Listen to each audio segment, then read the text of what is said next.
الله عليه وسلم قال وفي الركاز الخمس متفق عليه. عن عمرو بن شعيب عن أبيه عن جده أن رسول الله صلى الله عليه وسلم قال في كنز وجده رجل في خريبة إن وجدته في قرية مسكونة فعرفه وإن وجدته في قرية غير مسكونة ففيه وفي الركاز الخمس اخرجہ ابن ماجہ باسناد حسن. حضرت ابو ہریرہ رضی اللہ تعالیٰ عنہ بیان فرماتے ہیں کہ جناب نبی کریم صلی اللہ علیہ وسلم کا ارشاد ہے، آپ نے فرمایا دفینہ یعنی ایسا مال یا خزانہ جو دفن ہوا ہو زمین میں، اگر وہ کسی کو ملے تو اس پر خمس واجب ہے. یہ حدیث مبارکہ صحیح بخاری اور صحیح مسلم کی متفق علیہ روایت. حضرت عمرو بن شعیب اپنے والد سے اور وہ اپنے دادا سے روایت کرتے ہیں کہ ایک آدمی کو ویرانے میں ایک خزانہ ملا تو اس نے جناب نبی کریم صلی اللہ علیہ وسلم سے دریافت کیا تو آپ نے فرمایا کہ اگر تو تمہیں یہ کسی آباد بستی میں ملا ہے تو اس کی تشہیر کرو، اور اگر یہ تمہیں کسی غیر آباد بستی میں ملا ہے تو اس میں اور اسی طرح ملنے والے مال میں وہ رکاز ہے اور اس میں خمس واجب ہوتا ہے. اس حدیث کو امام ابن ماجہ نے حسن سند کے ساتھ روایت کیا. زکوٰۃ سے متعلقہ احکام و مسائل ذکر ہو رہے ہیں.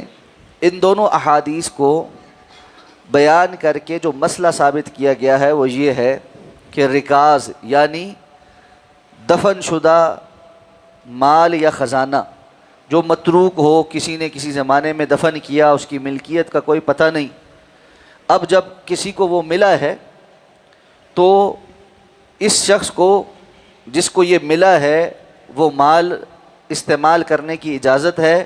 شرط یہ ہے کہ وہ اس میں پہلے خمس ادا کرے گا، یعنی 5واں حصہ وہ بیت المال میں جمع کرائے گا. یعنی اس دفینے کی زکوٰۃ یہ ہے کہ اس کے ٹوٹل مالیت کا 5واں حصہ بیت المال میں ادا کیا جائے گا. اسی طرح جب ایک شخص نے آپ کو بتلایا کہ مجھے مال ملا ہے اس طرح، تو آپ نے اس سے پوچھا کہ تمہیں یہ آباد بستی میں ملا یا ویرانے میں؟ اگر آباد بستی میں ملا ہے تو اس کی تشہیر کرو. ایسی چیز جو کسی راستے میں یا آباد جگہ پر انسان کو ملے گری ہوئی، اس کو لقطہ کہتے ہیں، یعنی گرا ہوا مال. اس کے متعلق احکام یہ ہیں کہ جس شخص کو وہ ملے اس کو اس کی تشہیر کرنی چاہیے، اعلان کرنا چاہیے کہ اس قسم کا مال کسی کا گما ہوا مجھے ملا ہے، اگر کوئی اس کا مالک ہے تو وہ آ کر نشانی بتا کر وصول کرے. تو آپ نے فرمایا اگر وہ آباد بستی میں تمہیں کسی جگہ ملا ہے تو اس کا مطلب ہے کہ ممکن ہے وہاں پر رہنے والے لوگوں میں سے کسی نے اس کو وہاں دفن کیا ہو، یا بستی کے ارد گرد کسی جگہ پر محفوظ رکھنے کے لیے دفن کیا گیا ہو.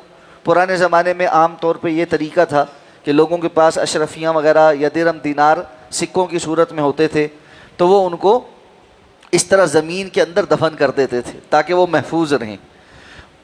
تو ایسے میں اگر کسی کو ایسا مال ملے تو آباد بستی کے پاس اس کو اعلان کرنا چاہیے، اور اگر اس کا مالک مل جائے تو پھر وہ اس کو لوٹانے کا پابند ہے.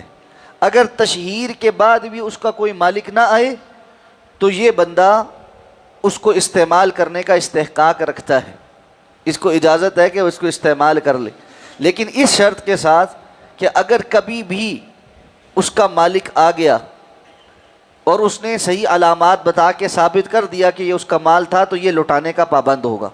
اگر اس وقت اس کو خرچ کر چکا ہے تو اپنے مال میں سے لوٹانے کا پابند ہوگا.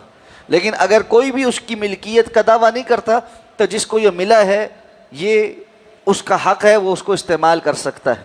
اور ایسی چیز جو آباد جگہ پر لقطہ کی صورت میں گری ہوئی ملے اس میں پھر کچھ بھی واجب نہیں، یعنی اس میں کوئی خمس یا زکوٰۃ واجب نہیں. لیکن جو چیز دفن ہوئی بھی ملی اور غیر آباد جگہ پر ملی اور معلوم یہی ہوا کہ یہ عرصہ دراز سے یہاں دفن ہے اور اس کی ملکیت کا کوئی دعویٰ کرنے والا نہیں، اور اب وہ اس کو حاصل ہو گئی ہے، تو پھر وہ رکاز ہے یعنی دفینہ ہے اور اس کو اس کا خمس ادا کرنا ہے. اللہ ہمیں سمجھ کر عمل کرنے کی توفیق عطا فرمائے. سبحانک اللہم و بحمدک نشہد ان لا الہ الا انت نستغفرک و نتوب الیک.